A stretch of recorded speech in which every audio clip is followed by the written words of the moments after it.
विश्वकर्मा पूजा मनाता? पहले हाथ उठा के बताएंगे। सब मनाते हैं ना? तो पता नहीं विश्वकर्मा पूजा पे हमें बुलाया जाएगा कि नहीं, लेकिन मैं चाहती हूँ कि आज हम लोग विश्वकर्मा पूजा मना ले, है ना, बाबा के माध्यम से। क्या बात। बोले बोले विश्वकर्मा की। और ये हमारे करण सिंह सिंघिया, उनके तरफ से ये 21 रुपए का आशीर्वाद है। एकदम इसी तरह एकदम पूर्णिया की तरह जमते रहिए, है ना। गजब का कॉन्फिडेंस है आप लोगों में, पूर्णिया वालों में।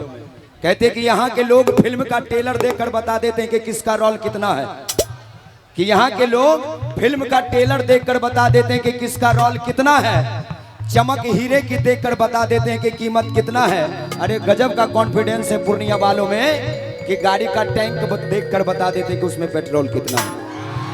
तो एक बार जोरदार बोले बाबा भोलेनाथ की। आइए ज्योति महेंद्र।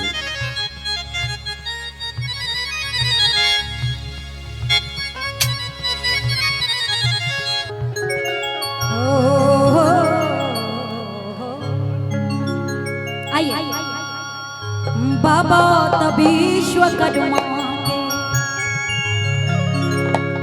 बाबा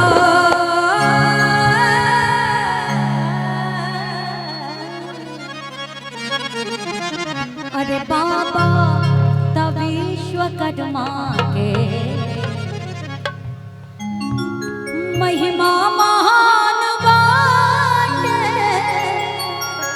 बाबा तभी विश्वकर्मा।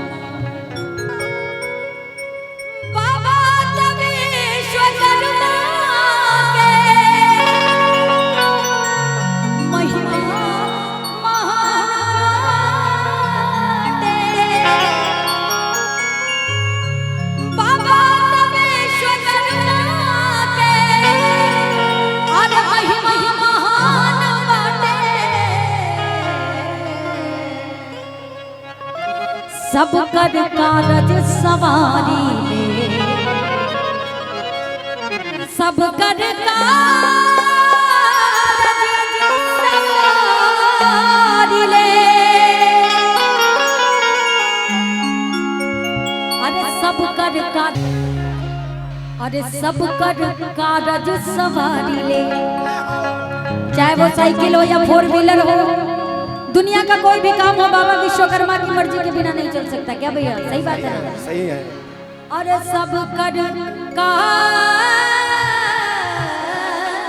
सवारी आई अरे सब कर कारज सवारी, सब कर कारज सवारी।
इनके कृति के अभियो उड़त विमान बाटे, इनकी कृपा से अभियो उड़त विमान बाटे।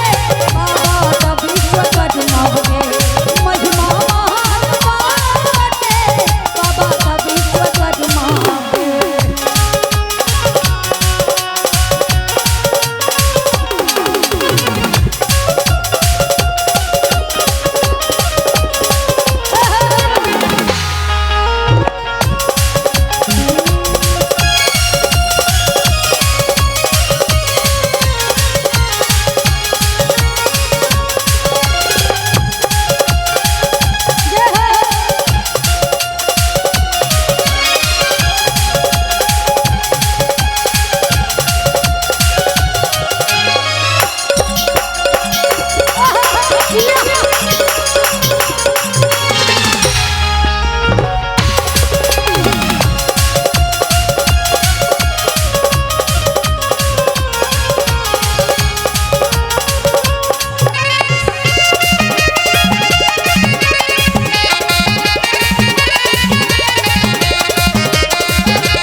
अरे इनके कृपा से अंबर में,